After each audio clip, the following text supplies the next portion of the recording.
Resume recording. All right. So, welcome to week 6 of our knowledge management bootcamp.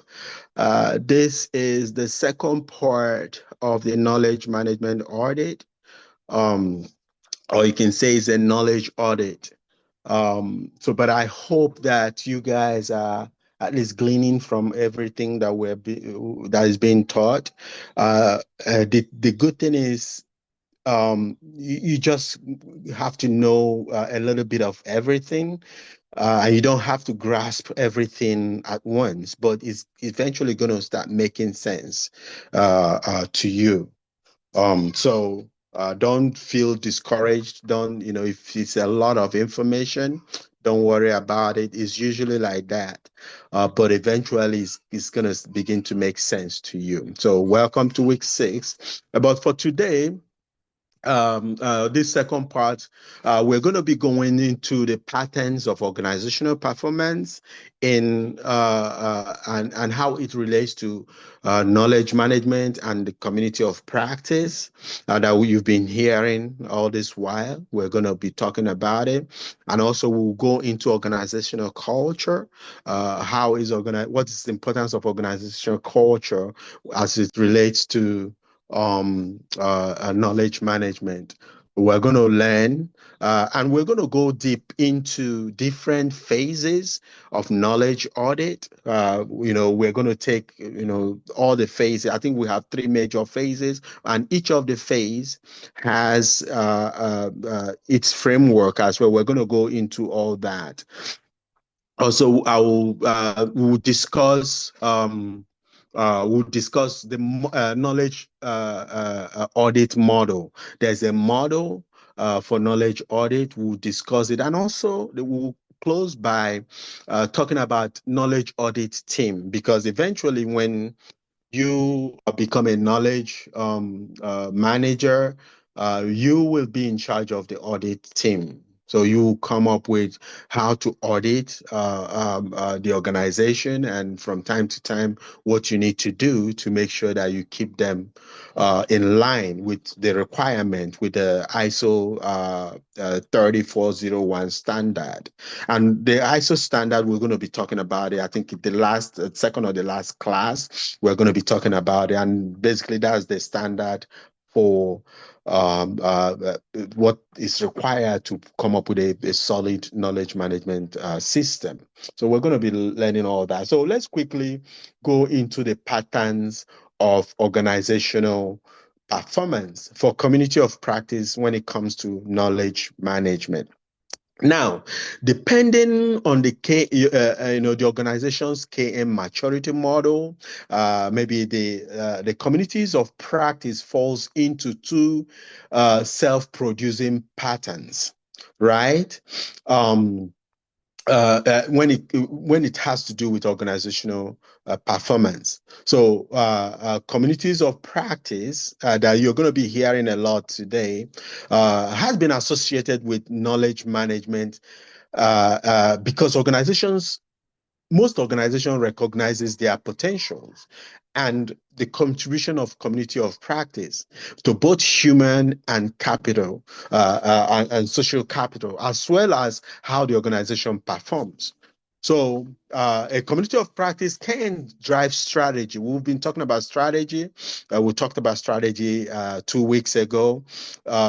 Community of practice is what drives strategy. It could drive strategy to, make sure that they are like most of the people that you work with. So that community of practice, they are the people. So they come up with new ideas for what product or services the knowledge management program should, come up with. But remember, communities of practice are voluntary. So you as a knowledge manager, you are the one that kind of starts that community of practice. You gather different people from different departments and form, usually we call it working group. You can call it working group or you can call it community of practice. Okay. So you have to come up with all that. within the organization. So it's a voluntary thing. So you can't force anybody to join it. It's not like a policy mandates it, but your organization policy can mandate you to come up with a working group. Okay, working group is usually set up, or a tiger team set up to execute a particular project, and after that they disband them. So you can actually shut down. But community of practice is more or less a continuous thing. Okay. So, and what makes a community of practice successful over time is the ability and also the enabling environment. So you and the champion, the knowledge champion, have to, kind of generate some type of excitement, make sure that it's relevant to what the organization is doing, and also the value that it creates. Okay. And that amount of engagement, helps to retain members within the community of practice. So, why are patterns of organizational performance important to KM, to the KM process? Why do you think it's important? Why are we even talking about patterns of organizational performance? So the pattern of organizational performance are crucial to knowledge management process because they serve as the primary diagnostic, you know, and the primary roadmap. So they are the what gauges temperature for every KM initiative you have. So without understanding these patterns, your KM is just a collective or random act. Like, looking at a doctor prescribing medicine without diagnosis. No, no, for those that are in health practices and all that, no doctor will prescribe anything without diagnosis. You have to know what the problem is before you issue, a medicine. So, let's use the doctor. So think of an organization as a patient and the KM team as the doctor. Okay, so the symptoms are the patterns of the organizational performance. For instance, you have, repeated project delays is a problem. You have consistent sales losses for those that, like looking at Amazon that we've talked about in a specific region, or if you are talking about HR, the high employee turnover. These are, excuse me, these are issues, that a knowledge management can answer, can respond to.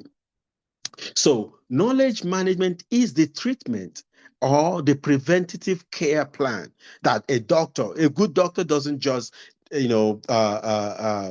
treat symptoms. They find the root cause. Okay. Similarly, your KM shouldn't just be about installing a new software system. Like I've said, KM, your framework should be about people, process, and the tool. The technology or the tool should always come last. It's not like somebody say, "Oh, we are having a lot of turnover." You say, "Oh, let's have this tool in place." It doesn't solve the root cause, and we're going to be learning about organizational culture. Okay, how you change mindset or understanding the culture in our subsequent training. So it should be about solving the performance problem that are caused by knowledge deficiencies. Okay, it shouldn't be. It should be about that. So, how patterns of performance drive the KM process? How do you think the patterns of performance? How do you think it drives it? Number one is identification, trying to find where the knowledge management or where knowledge is needed or where the knowledge management process needs to be improved. Okay, so the patterns of performance highlights the organization's pain point and the strength. Okay, so negative patterns is all about problems. So when you see a negative patterns, you as a KM should say, okay, this is the problem.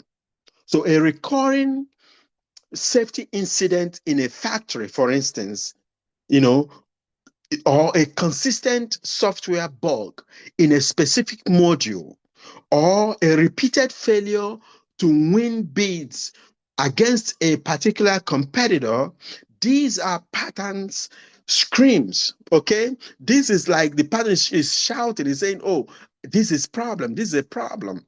So for instance, we have a knowledge gap somewhere.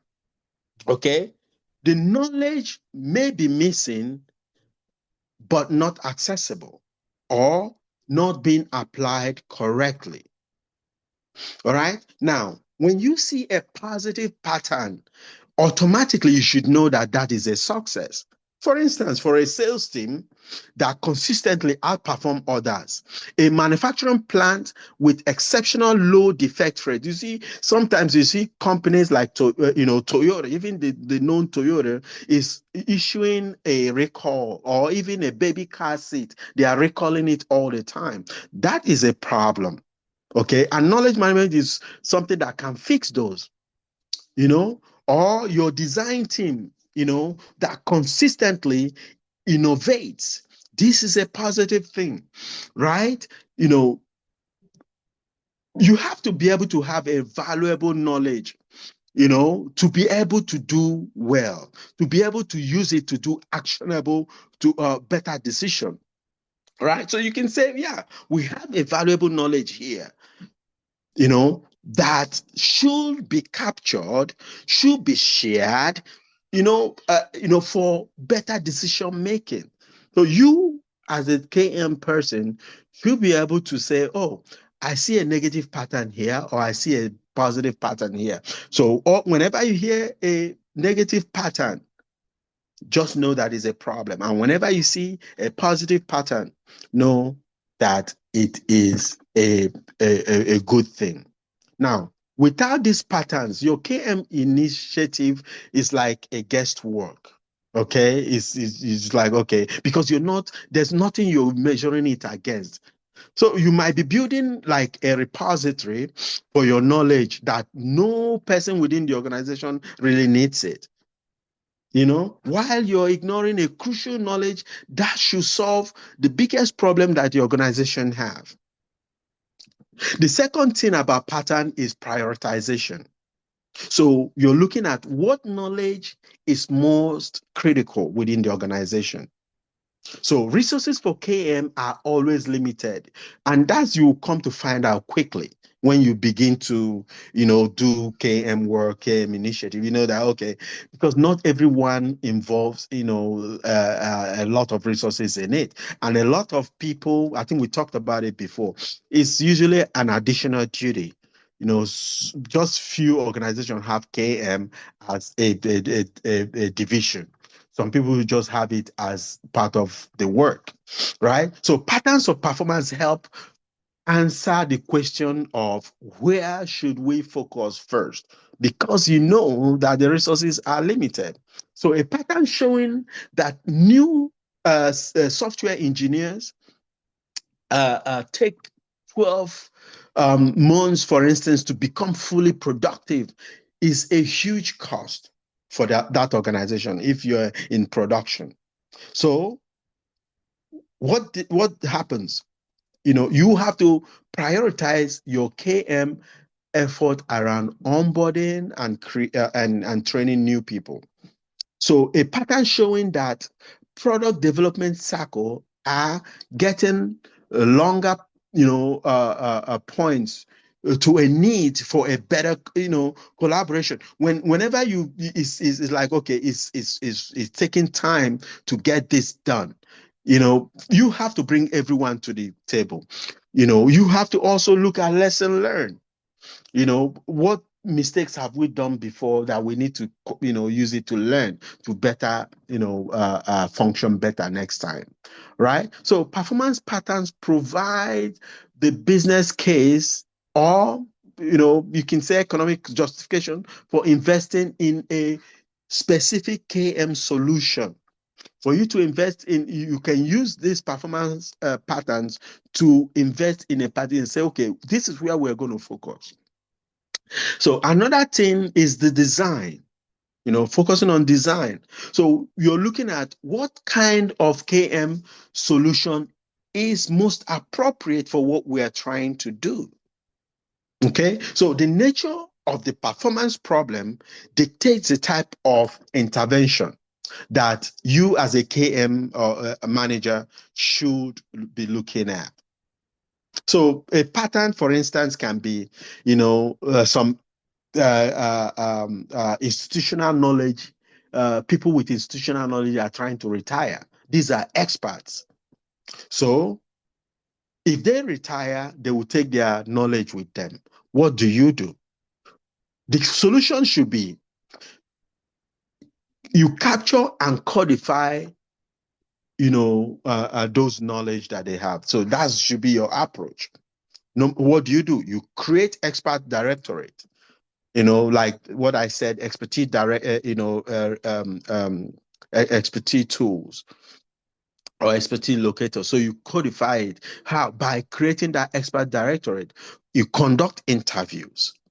You build knowledge bases. That is the only way you can capture those people that are leaving. That's the only way you can do that. Number one, you create the directorate of where you can list all those that are retiring, what they know. You codify it. You conduct interview. Ask them questions, and also you build knowledge base where you can reposit all the responses that they provided. Okay. Another pattern can be, teams in a different region. Maybe some people are in the southern region, eastern region, western region. You know, what they do is there's already processes in place, but they are always trying to reinvent the wheel. And in knowledge management, you do not reinvent the wheel. If you see something that is already working, steal it, not technically stealing it, but borrow it or take it and do better with it. Don't go and start something afresh. Okay. So you can borrow something, you can take something that is already working. All right. And another pattern could be people just don't want to learn from each other's success or failure within an organization. If you look at something, number one, people are always reinventing the wheel. That's a pattern. The other one is people are always changing the way things are done instead of following what is happening, or quite frankly, they don't want to learn from the mistake. There's no lesson learned. There's nowhere to capture lesson learned. That's a problem. So what do you do in a situation like that? You think about collaboration. You think about how you connect those people. So that should be your approach. Connect and collaborate should be your approach. What do? You build a community of practice. You see, community of practice is here again. And if you look at the slide that we have there, the right hand side, on your right hand side is a more effective community of practice. On the left hand side is less effective. And we call it within the knowledge management community, we say is the less effective one is a vicious circle, while the right one is a virtuous circle. That is, you look at higher recognition, higher commitment, higher aspirations, higher effectiveness. That is a virtuous circle. That is a more effective community of practice, right? But when you see a limited recognition, limited commitment, limited aspiration, limited effectiveness, that's less effective community of practice. And that is known as a vicious circle. So those are basically what this slide is saying, in what I'm trying to analyze here. So another pattern that you can think of is consistent failure in following established procedure, that I, explained briefly. What can be your solution? You embed knowledge. You embed knowledge. That should be your approach to stuff like that. When there's consistent failure in following the standard operating procedure, established standard operating procedure, you have to embed knowledge, and that should be your approach. How do you do that? You integrate a checklist. Now you're forcing people to do the checklist, remember, don't confuse it with, I said you cannot force people to join your community of practice. It's a voluntary thing, but you can force people by through policy, through your organization policy, by following a particular checklist. So you have to, for you, when you realize that there's a consistent failure in following established procedure, that is a policy issue. So you have to come up as a KM person. You have to say, hey, everyone must follow this checklist. Okay. And also, this best practice, has to be followed. All right. So at that point, you can use something like a project management tool. You can use something like a project management tool to make people, to indirectly force people to start following those rules. Okay. You can use something like a project management tool. Nobody's going to reject that because it's an organizational thing. So the fourth thing I want to share when it comes to pattern is measurement. How do we know if KM is working? You can't just establish something and not know that, okay, this thing that we established 6 months ago is actually benefiting the people. Okay, so this is perhaps the most critical link. The ultimate goal of KM is basically to improve organizational performance before any other thing. You want to improve how the organization performs. We talked about strategy. You make sure you tie it to the strategy. Strategy is how you know what the organization is focusing on. Okay, so before your KM initiative, you have to, number one, establish a baseline performance pattern. Okay, for instance, you can say, you cannot have a project overrun occur on maybe 40% for those that are in IT or project management. You can say, okay, we cannot have a project overrun occur on 40% of our project. We cannot have any project scope creep. Meaning, scope creep is basically you have an established scope, within a project scope, but other things is making you add to what you already have. It makes you lose focus. You are adding additional stuff on what you're supposed to do. You're not focusing on your project. So that's basically project scope creep. You're expanding what outside of what you're supposed to do, what your project charter ask you to do. So you can establish that before you do anything, you have to come up with a guideline. You have to come up with a baseline on this is what we are targeting. All right. So after your KM initiative, now you have to measure the new pattern. Has the overrun rate decreased to maybe 20% or not? All right. Has the time to, competency for, remember we talked about training new people, if that is your goal, has the time to train and hire these new people, has it dropped from that 12 months that I talked about earlier to 6 months? That is your measuring now. So if the pattern, your performance pattern improves, you have demonstrated a return on investment, period, on your KM effort. So you have to be able to measure this. But before you do that, you have to establish your baseline. And after that, now you go back and check. So if this doesn't tell you that the measurement is working, then your KM solution is not working. So it needs to show that things are working. It needs to show, but you need to be able to measure it. And that's how you get the attention of the leadership. So let me just use maybe a telecommunication company, for instance. Okay, for maybe everybody's familiar with telecommunication companies. I'm not going to mention a particular one. So let's use them as a problem case, right? So a telecommunication company that notices a pattern of constant customer complaint, or maybe you subscribe to their files, their internet, and there's always an outage.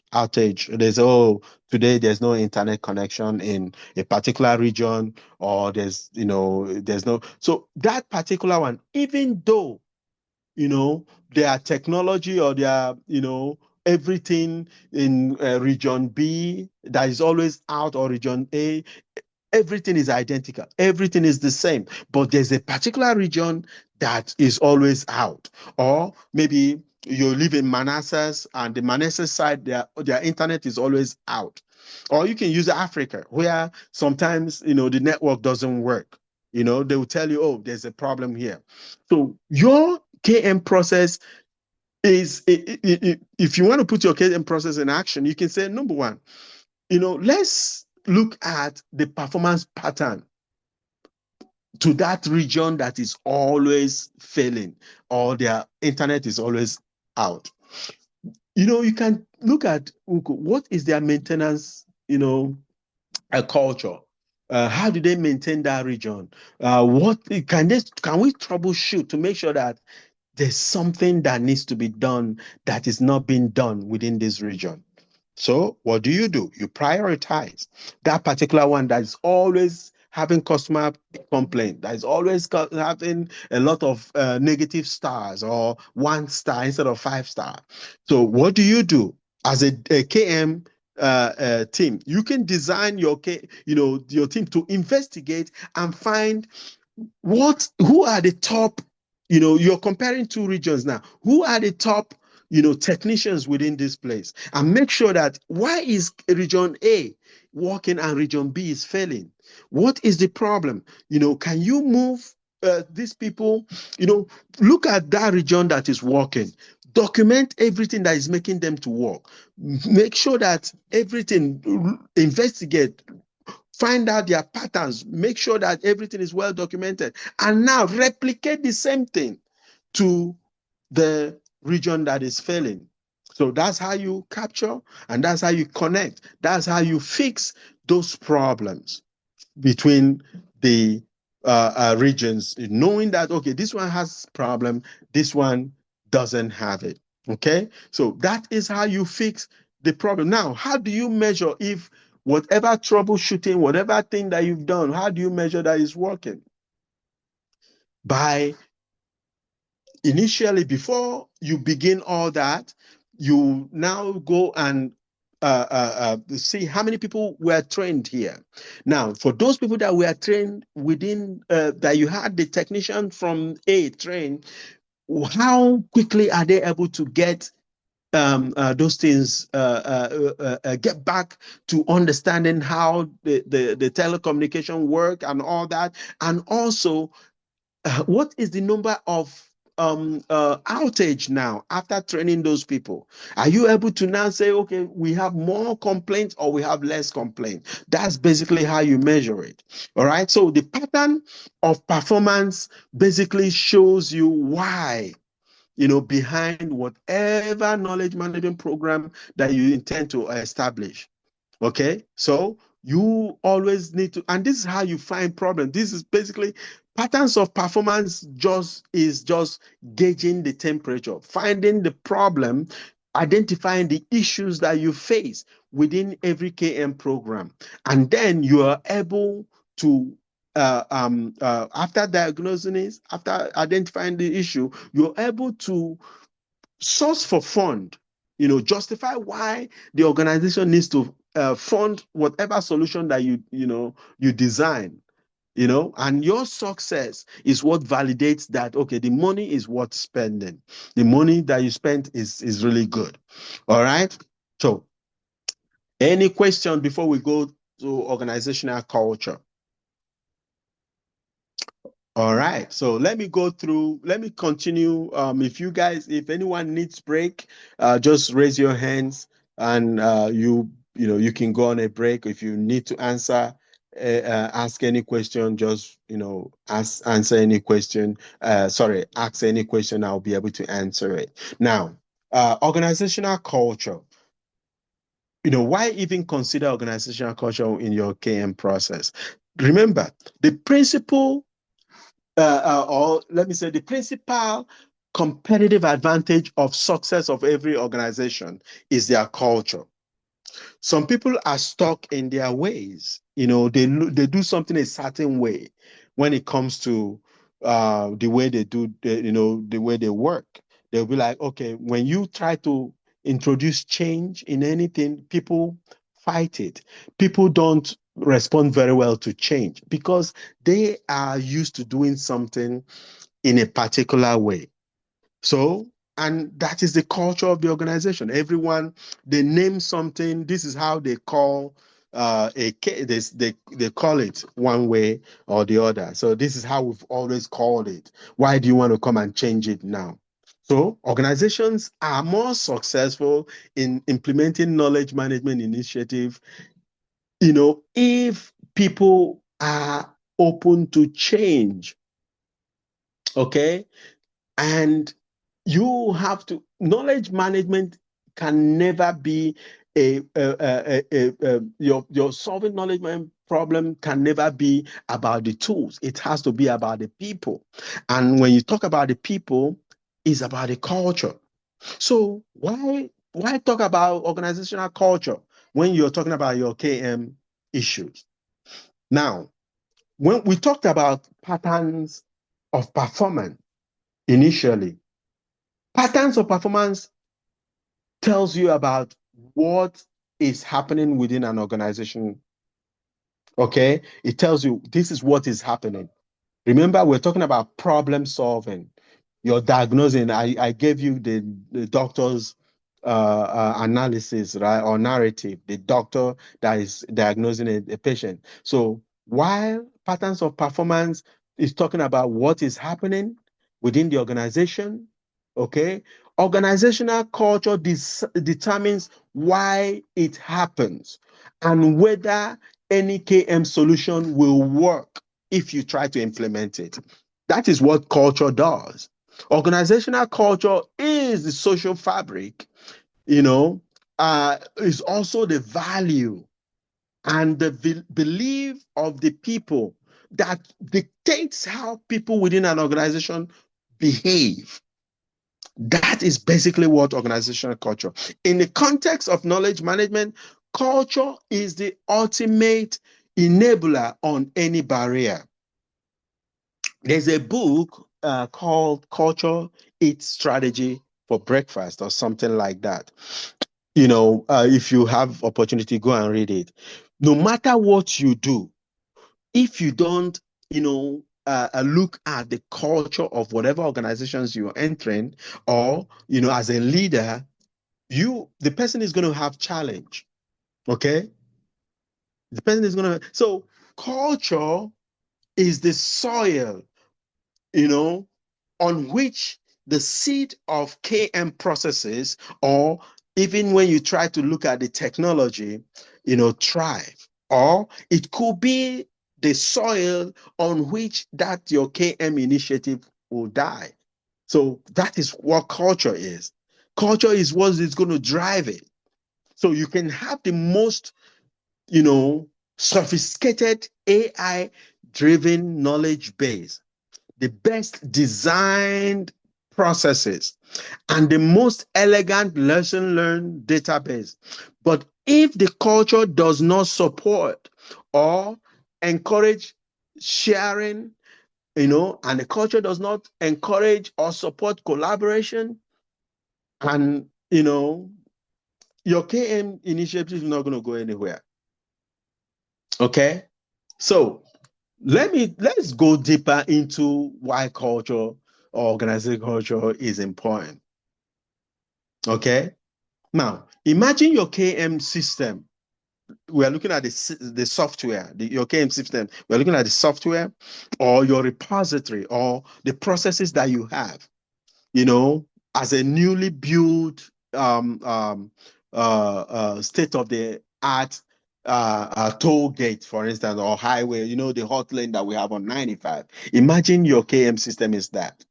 So organizational culture is a set of all these traffic rules, your how you drive, your driving etiquette, the social norms that govern how people use that hot lane or the highway. So you can build the best highway in the world today. But if the culture, you know, encourages things like hoarding knowledge. Remember, we talked about knowledge hoarding, you know, but if culture, if the organizational culture encourages where people hold on to what they know, they are not willing to share it, they are not willing to tell other people, that's a problem. Okay, so if the culture encourages it, that's a problem. You've already, you know, failed. So look at your, I'm giving the traffic light analogy now. You're always driving. Let's say you're always driving when it rains. You're not, putting your wiper. Your wiper, when it rains, automatically you should be putting your wiper on. Now, but the way people drive on 95 when it rains, oh, nobody cares about putting their wiper on because here people really don't care about stuff like that. You know, is the culture of the people. That is what people think. So you have this highway, beautiful highway, but somebody is not putting their blinker on, there's going to be a whole lot of accidents all the time because the culture of the people is basically not to, there's going to be traffic. Whenever there's accident, there's going to be traffic because of the culture. The mindset of people is not to follow the traffic rules. I don't want to use Africa, as an analogy here. I don't want to paint it, dark. That's why I'm not using Africa. I'm trying to use us here in the US. You know, Knowledge hoarding is like that. People, or a culture of knowledge hoarding is like that, where people fail to follow traffic rules, or because this is how we've always done it. People enter, for instance, okay, let's take seat belt. As soon as you enter your car, you don't put on seat belt because here people don't, they don't give traffic tickets for seat belts, right? People, that's not what people care. The cops care about, is not giving traffic ticket because that's the culture. Knowledge hoarding is like that. Okay, so regardless of how sophisticated your knowledge management program is, if the culture is bad, I'm saying all this analogy to buttress the point that if your organizational culture is bad, your knowledge management will not go anywhere. Okay, and some culture can be lack of trust. Some people might be like, okay, they don't trust the leadership. They are not willing to, whenever you introduce something new, you know, nobody cares to embrace that thing that is new. So let's go back to the traffic or the driving analogy. Assuming every other driver is, being run off the road, and then what will happen? There is not going to be anyone on that highway. And guess what? There's going to be like a stoppage. People are going to be like, okay, why is everybody out of the road? And, there's nothing, no one is driving on this sophisticated highway. Why is that? What is going on with this? Now, the reason is because uh, uh, uh, of the culture that I talked about. People feel, oh, here in this road, you can be reckless. Nobody cares. The police is not interested in doing anything. The knowledge management folks are not, they are not interested in going after those, that have knowledge, that are experts to help them learn how to capture their knowledge, to help them to learn how to, make sure that the knowledge that they have is useful for the betterment of the organization. Nobody cares, nobody follows through, nobody is interested in anything because no one trusts anyone. So, because the reason why people might not trust is if they give your knowledge, if they give you the knowledge that they have, you will now use it and get credit. You're not appreciating them, you're not recognizing them, you're not willing to share, with people to say, hey, these are the people that are sharing this knowledge. So when people feel that they are not well recognized by their intellect, they will tend to not trust anyone. There will be lack of trust. They intend to hoard their knowledge.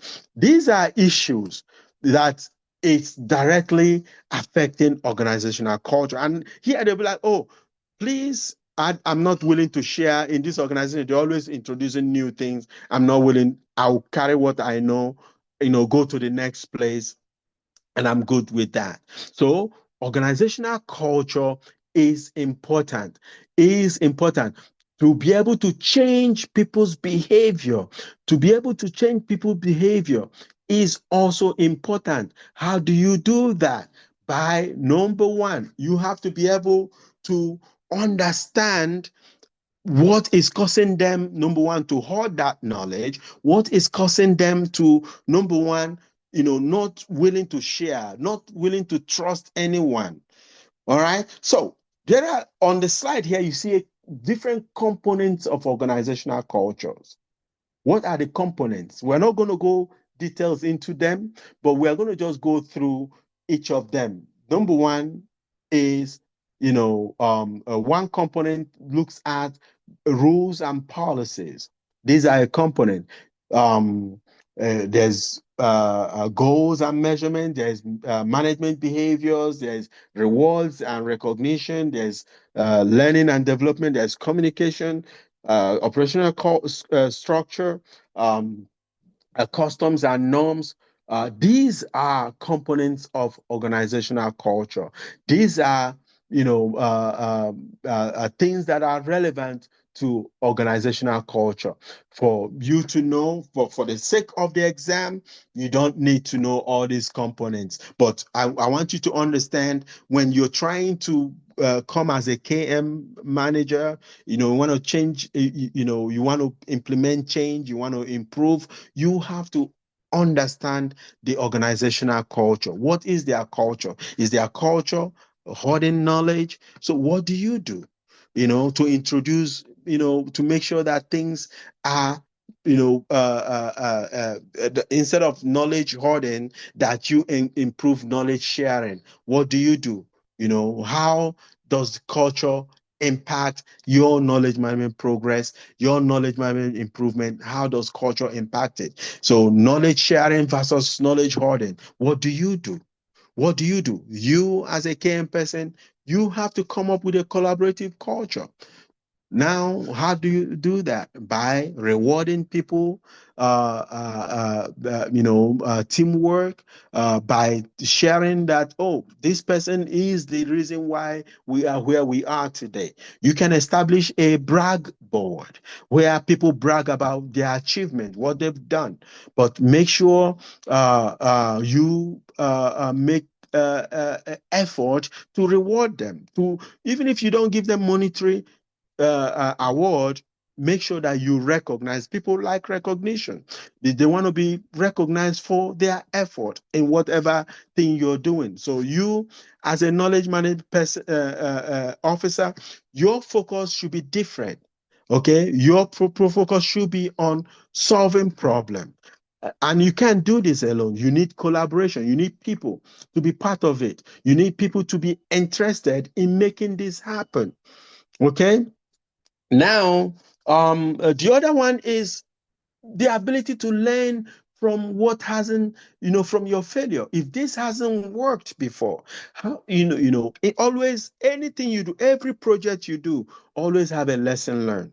Always have a way to, okay, let's learn from our previous mistake. How do you learn from your previous mistake? What are the failures? How did we fail in this? Okay, now, because you understand what made you fail, on your next project, you're not going to make the same mistake. All right.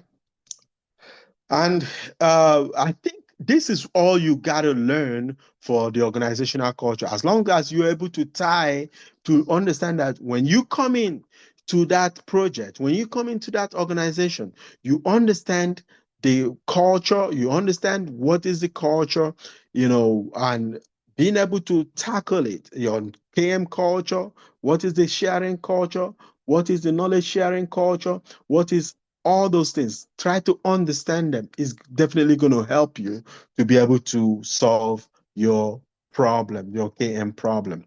build trust, try to build trust, try to, energize the people by making sure that you reward them, you give them credit for whatever. If you cite their knowledge, if you cite what they've done, give them credit, cite them. Make sure that, you work with the leadership to give incentive, and that your leaders support. The only way your leaders can support your knowledge management initiative is basically if they see result. If they don't see result, they will not support it.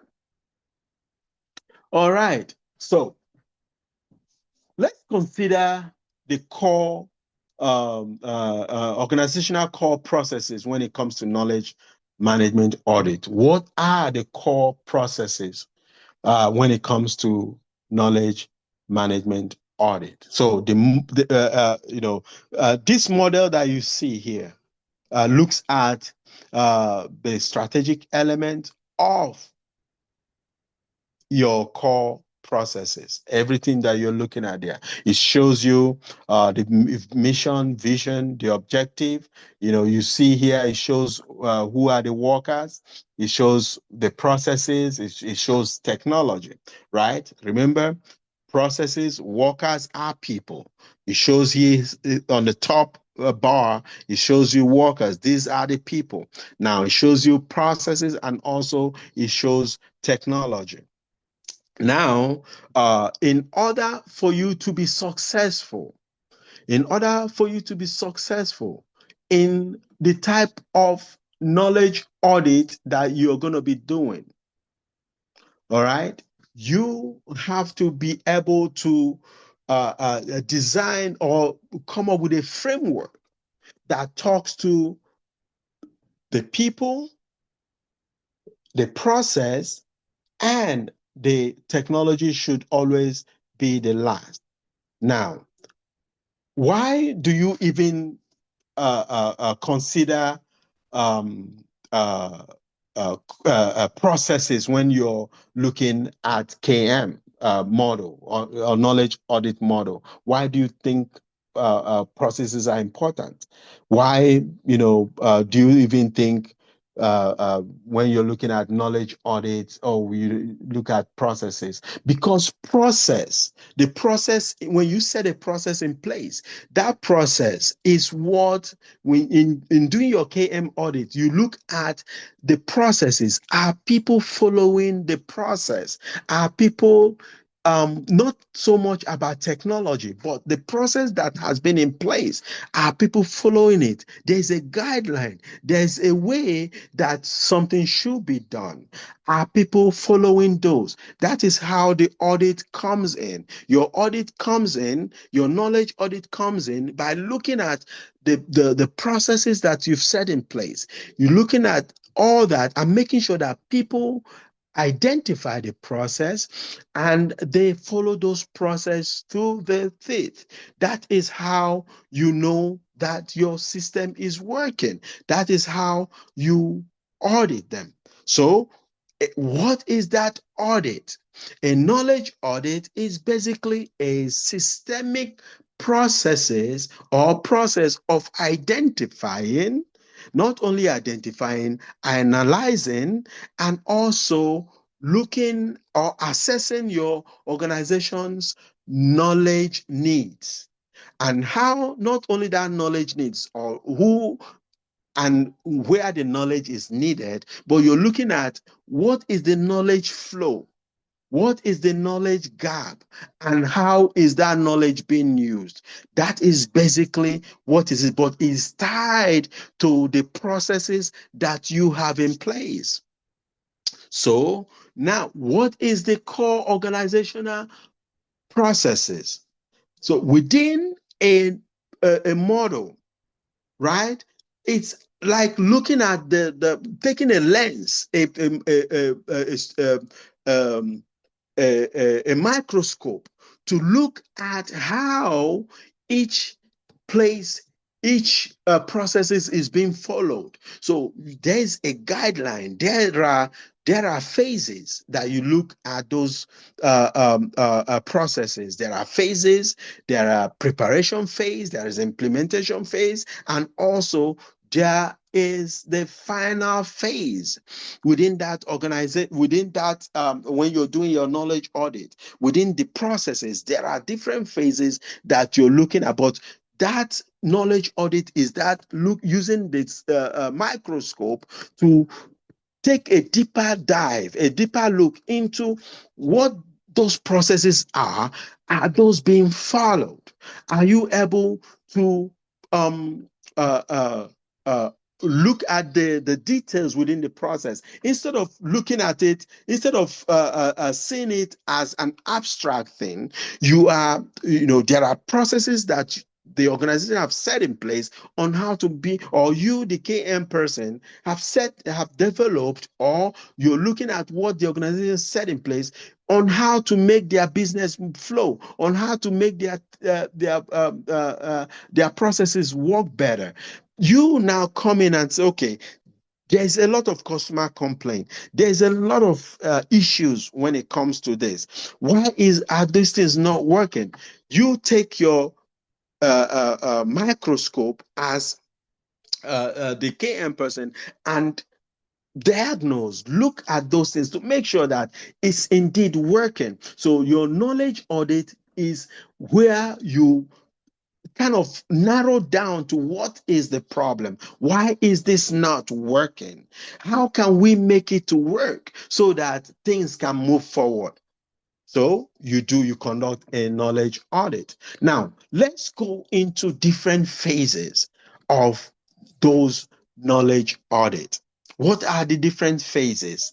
What, and for the sake of your exam, it's important for you to at least understand these three phases. So in each of this phase, the first phase is the preparation phase. You have your KM plan, you have your KM team, and also you have your knowledge audit. What are the method that you are using to come up with your audit?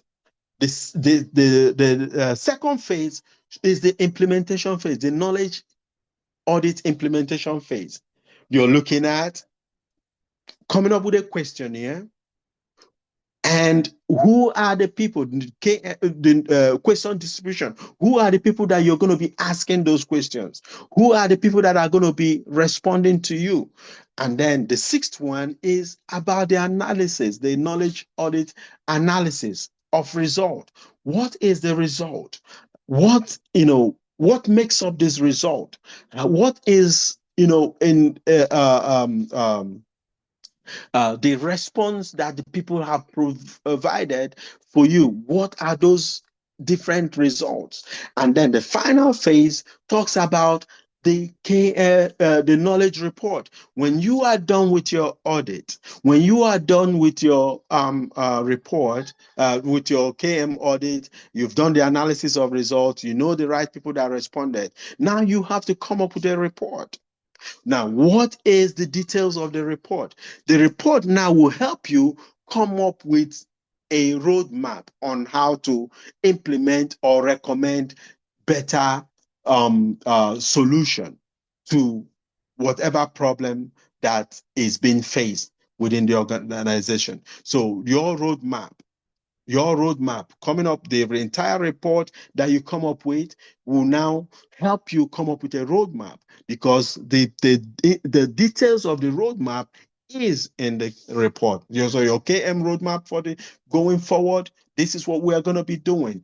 This is how what we're going to use to improve things within the organization. That is the essence of it. So you see, there's different phases, three phases. The preparation phase. In the preparation phase, what is important in there is your knowledge audit team. Who are your team, right? First of all, you have to come up with a plan. Second, you assemble your team.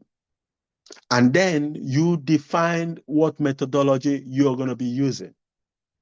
The second phase is the implementation. Now you come up with a questionnaire. How many questions are you going to be asking? Who are those? So the question distribution, who are those that you're going to be sending the questions to?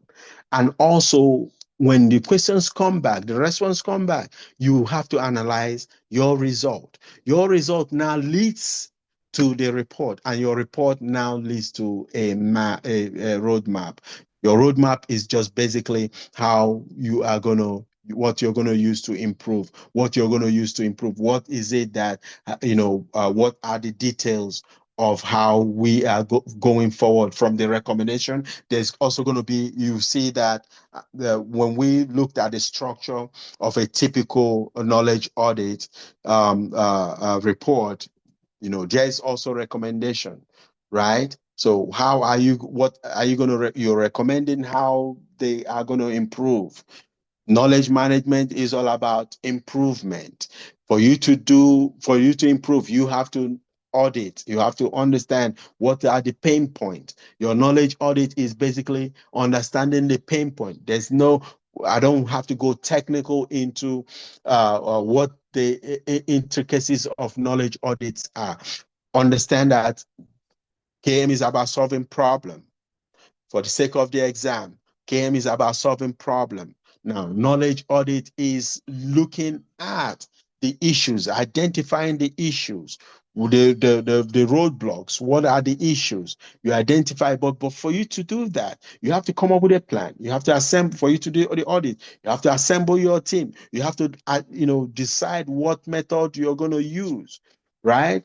And also, you're looking at who, come up with a set of questionnaires. Now, who are those that you're going to send the questionnaires to? Analyze the result. When the result comes, what is the report? What does it look like? Now, what are the recommendations? The report is now going to help you to come up with your roadmap. The roadmap is the plan of how you're going to use to improve things. So we have exactly 10 o'clock. I will pause here for you to take a break, a 15 minutes break, and come back at 10:45. Come back at 10:15. 10:15 is exactly 10 o'clock.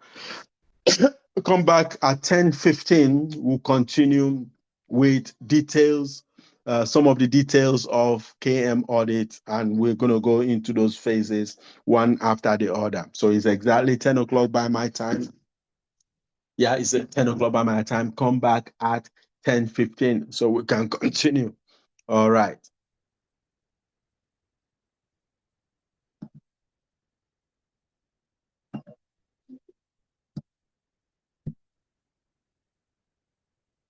Welcome back. So these are detailed KM audit phases. So the first phase, the first one talks about the knowledge audit plan.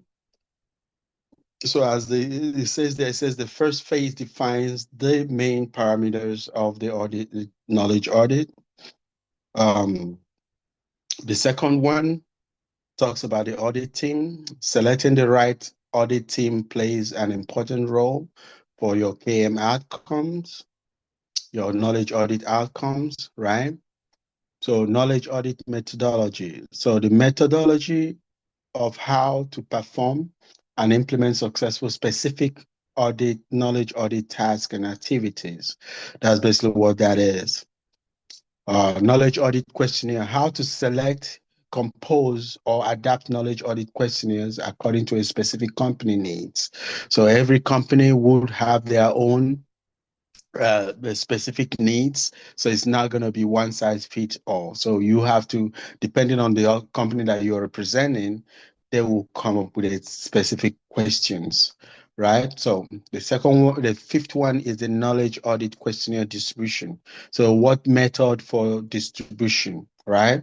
So is it via email, paper-based questionnaire, conducting interview, online questionnaires, mixed approach? How are you going to do it? Are you going to do it both online and in person. So, who are your target audience? Remember that you want to go after those that can basically answer the right question. Okay. So, who are those that can answer the right questions? Those are the people that you want to go after. So, you want to make sure that you talk to those that will give you the right answer because you're looking to solve a problem.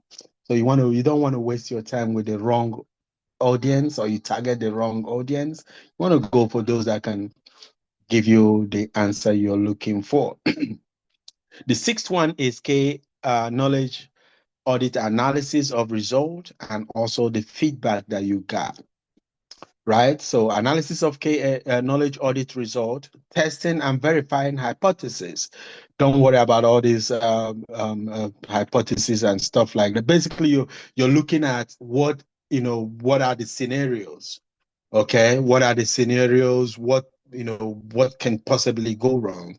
What is, you look at different use cases and all that. You say, okay, this makes a lot of sense. And you analyze your result. So, um, what type of data you're collecting. So, whatever your scenarios should determine, whether you're collecting a quantitative or a qualitative data. Quantitative data is when it's more measurable. You're looking at things that you can measure, but qualitative is basically narratives. Okay, so. You look at the feedback. What is the feedback you get? All right. So the seventh one is the report. Now, preparation and presentation of meaningful knowledge audit report is very critical as well in your knowledge audit process. And the last one that comes out of the report is the roadmap. Okay, your roadmap, you know, um, is important. So usually the knowledge audit plan, looking at the knowledge audit plan is the initial one. So your audit plan kind of, gives you that framework, is like the beginning of it that, kind of shows what is going to come up with what audit team, the methodology, the questionnaires, every other thing. So that is the beginning of it all, is your knowledge plan. Now, let's look at a team. So when you're getting your team in place, you're putting your team in place, that is a critical point in your KM audit, right? You want to make sure that you have the right people, the right audit team. So I wrote here, I said the experts involved in the knowledge audit needs to understand what the strategic vision of the organization is. What are the core KM activities or within the organization? All right. They need to understand what different departments, what different divisions, they need to understand it. So you want people that are familiar. So I would go to each division and kind of focus on someone that I know that can give me the right that understands what the organization strategy is, what the vision of the organization strategy is, and also that understand the culture, the organizational culture, and knows the right people. So you want auditing the people that know the right people to speak to, because you're looking for answers. You're looking for answers. You're asking questions. You're looking for answers. You want the right people that know who to go to get the right answers. So the knowledge audit has to identify core existing information and knowledge, right? So who are those with the knowledge? Who are those with that information? You want to go after those people, all right? And so to be able to get those, because the answers you get is the answer that you're going to use to now provide your recommendation and also solve problem ultimately. All right. So third bullet point talks about the knowledge gap. You know, who are those that are able to, from talking to people, they will be able to decipher what the knowledge gaps are. All right. So you want to make sure that you have those right people. So the experts involved needs to have access to them. Okay. And to understand what the company's strategic goal is. And also why the business exists in the first place, because that's going to help you to be able to solve problem. All right. Now, when we're talking about the questionnaire, how should your questionnaire look like? What are the things you should have there? How do you ask the right question and also get enough response and also make people comfortable enough to even respond to you, right? So you might send questions or survey to 50 people and only 10 people respond. What do you do? How do you get more response from people? What do you do? So the strategy that you're using would determine how many people respond. So you are going to involve those that that feels that the whatever audit you're doing is going to benefit them. So you have to make sure that the questions you're asking is not a lot of questions. You can't have like 50 questions. People, when they hear survey, they don't want to respond to a survey. So you might just say, we're sending a feedback narrative, or we're sending a problem questions. Just frame it in such a way that people are going to respond to you. Audit is not that hard, okay? But it's an essential part of your knowledge management process, because that is how you get information on what problem to solve, to identify the gaps. All right. So don't overwhelm them with a lot of questions. Ask simple questions. And if you want them to give you more insight, you have to have an open-ended question. The question that kind of, is engineered in such a way that it will make people add to whatever thing you're, asking. So also ensure there's a balance between the objective of the questionnaire and also the length. Remember, I talked about how long the questionnaire is. All right, it's gonna either make people respond to you or not even respond to you. Okay, so you want to make sure that you strike a balance on the length of the question, the objective. What are you trying to achieve ultimately? And don't make it too complicated. All right. So you might make sure that your question is crafted carefully. All right. And a simple question, and make people, comfortable enough to respond to you. So your questionnaire, the way you frame your questionnaire, the way you frame your question is going to make people respond to you or not. So let's go into some limitations of questionnaires. So these are the things that, in my professional experience, that I think you should avoid. All right. So you have to avoid questions that could be treated as unethical, or asking for sensitive or personal information. Um, this bullet point, this first bullet point is self-explanatory. You don't want to ask people any question that make them uncomfortable. Okay, don't ask them, for instance, if someone is retiring, don't ask them, say, oh, do you think because you're getting too old, that's why you're retiring? Don't say that. That's not a very ethical question. Or, are you not happy here? Are you leaving the job because you're not happy? No, don't ask those questions. You need to craft your question, very well. So I said here, select appropriate scale for response. Yes or no. Scale of, 3 to 5.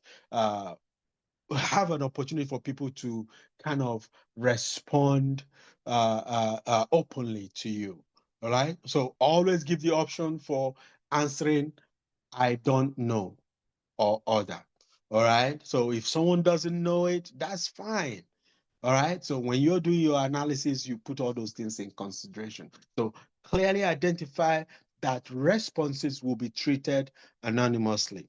Okay. So it's not a place to now make someone feel uncomfortable. So tell them every response you give, especially if you think the response is geared towards things that will improve over time, all right, will help the organization improve. But people are not comfortable saying it because they feel they are going to be penalized. For instance, if you think that making knowledge management an additional duty, you are appointed as, additional knowledge management person, all right, and somebody wants to talk about it, make don't put the person on blast. Say, okay, let the person answer that, hey, I don't like the fact that I'm this is additional duty. I'm overwhelmed with what I'm doing already.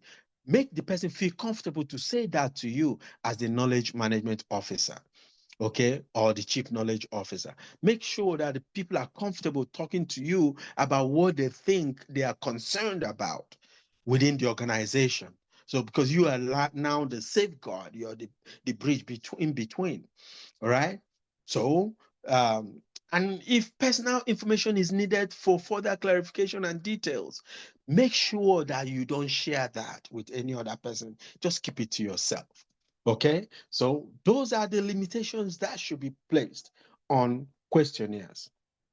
All right. So now, how should your form look like? What should your form look like?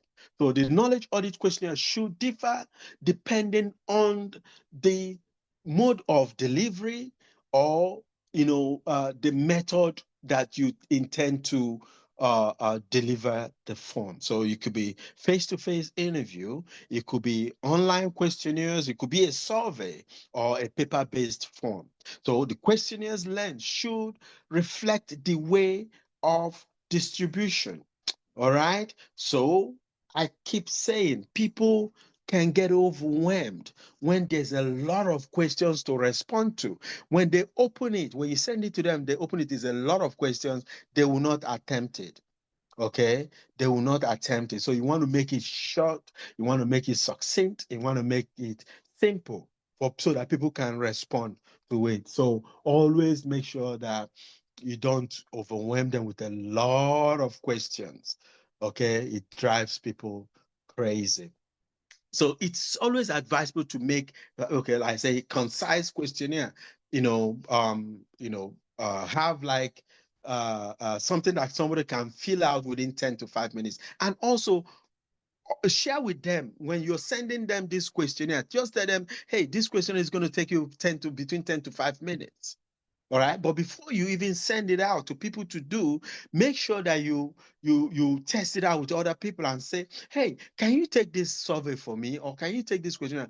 Tell me how long it took you to take this. Or you yourself can also take the question yourself.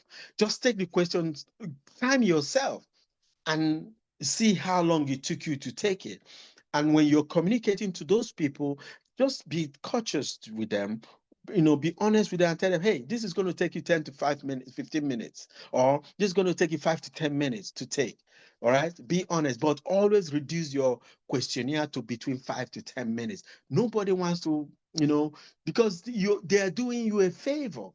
Because it's the information you get from them, that's the information you're the one that is shining, you're the one that is in charge. So you're trying to get information from them. So you want to make sure that people participate. The more people that participate, the better for you, and the more the confident rate for whatever information report that you're trying to pass along. Okay. Now, what are the challenges? So, as with every other thing, there's always some challenges when it comes to knowledge management audit. So what are those challenges? What are those challenges? I think this is probably going to be our last uh, uh, slide for the day. This is going to be our last slide for the day. You can, this is going to be recorded. So this is being recorded. So you can take time to learn it. So this is our last slide for the day, the challenges of knowledge audit. And we're going to go through it.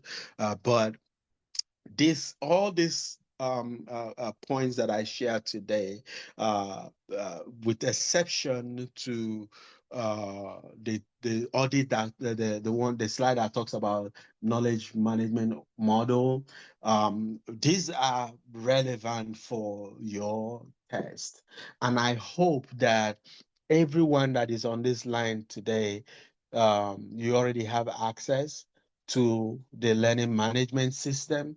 You should have access because I've tried all the modules, all the training modules. I've given you people access. So go in there. There's going to be a summary of each topic. Just go through this summary and just start practicing the exams.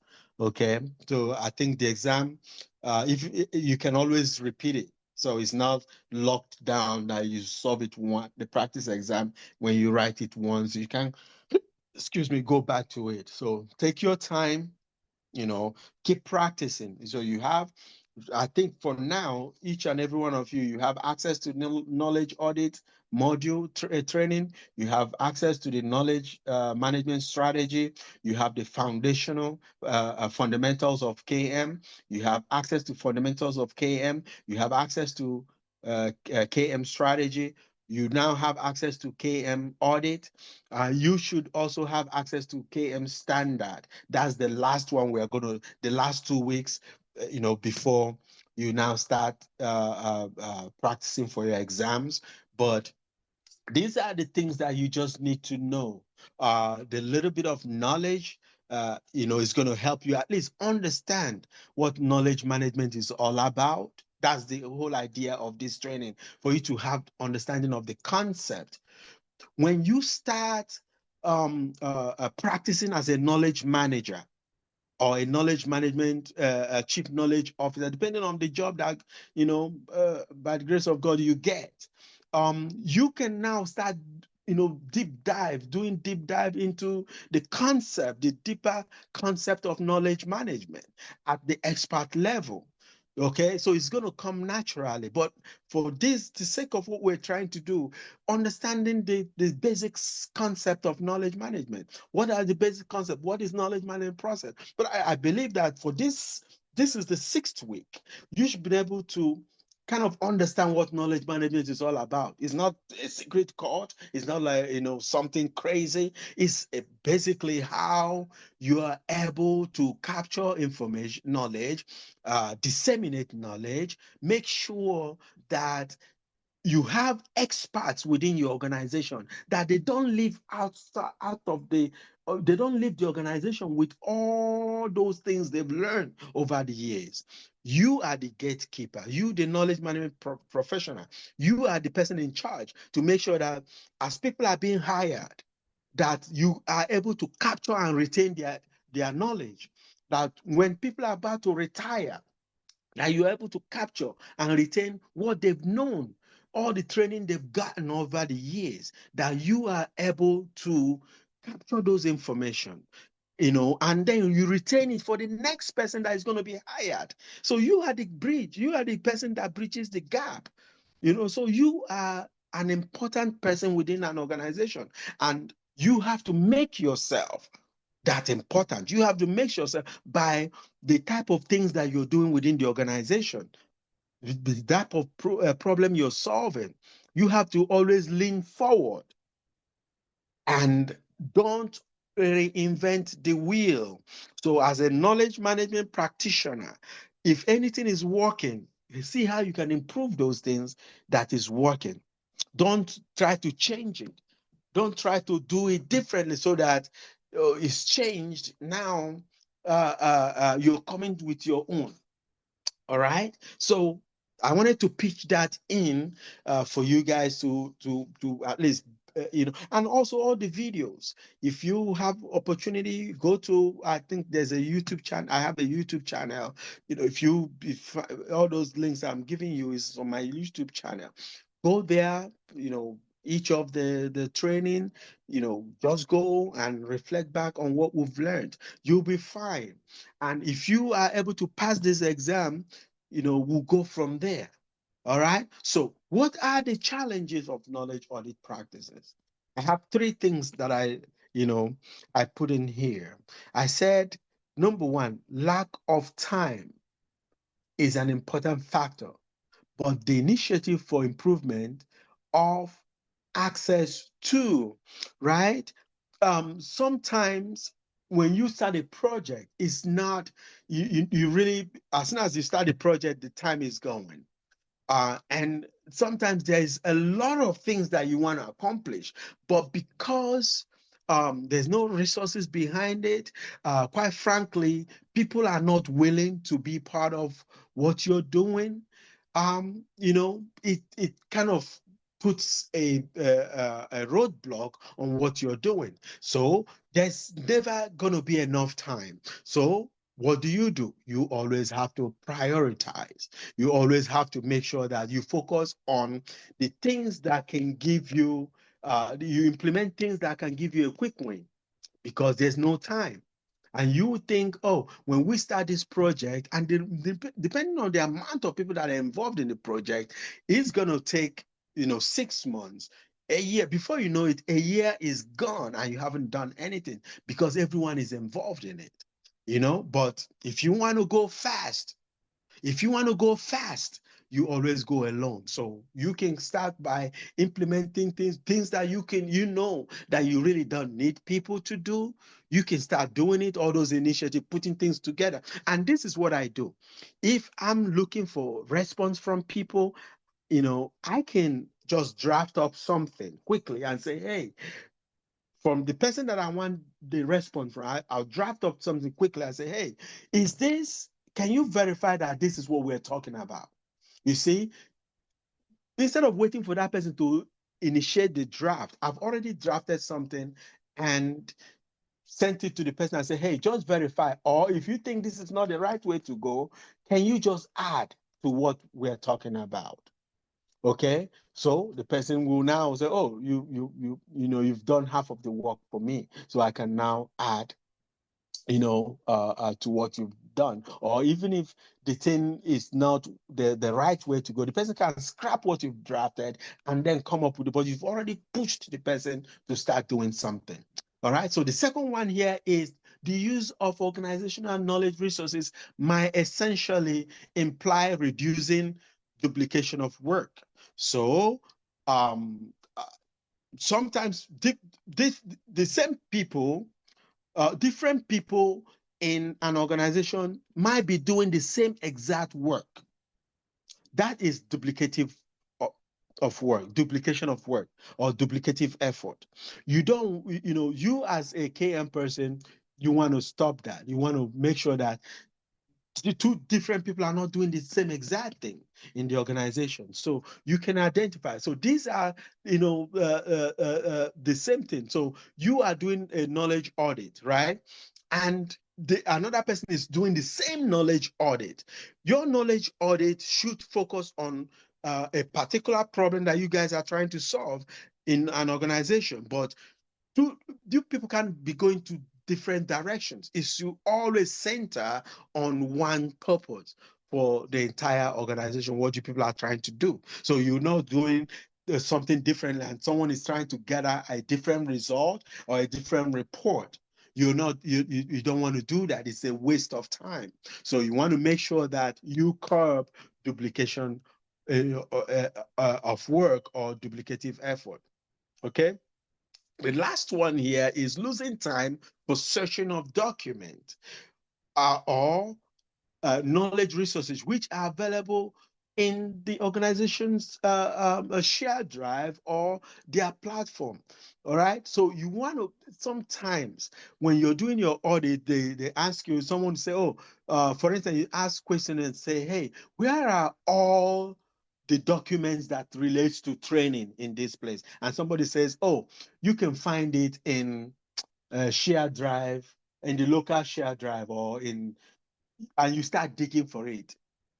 When you start doing that, it's taking you to a rat, all kinds of way. Meanwhile, the time for you to start doing important work, you waste it, because now you're looking for those wherever the individual has stored those things, information. So that in itself is a problem when it comes to knowledge audit. You're looking for information when they ask you, where is this? But the way to solve that, if you ask the individual that you're asking should be the one that will point you to that where that thing is, instead of taking you to a rabbit hole where you're looking for all kinds of information. The person used to say, hey, can you point me to where this information is, or give me a map of where it is, a shared drive map of where it is. All right. Or before you arrive to that interview, you can ask the person, hey, I need this information. Can you show, before we do our one-on-one, can you just, respond to me on where I can find these things? So before you even start the knowledge audit, you're already digging those things through. And then you find them, you document them, and then you're only thing now is to meet the individual and say, hey, can you verify if this is true or not, if this is the right thing to do? All right. So that is, the challenges, trying to dig through something, sometimes no time, you don't have time. Some people say, oh, sorry, I don't, this is not my priority, and I can't talk to you. Sometimes, people are doing the same thing. All right, so they are doing the same thing. You've already, you're the same type of work. You want to make sure that, even if people are doing the same type, you ask one person. All right, you channel your effort to one person. All right, so this is all about the content that we have with knowledge audit. So I will open it up for you to ask me any questions at all. Please, you have your time. I'm going to pause the recording so you can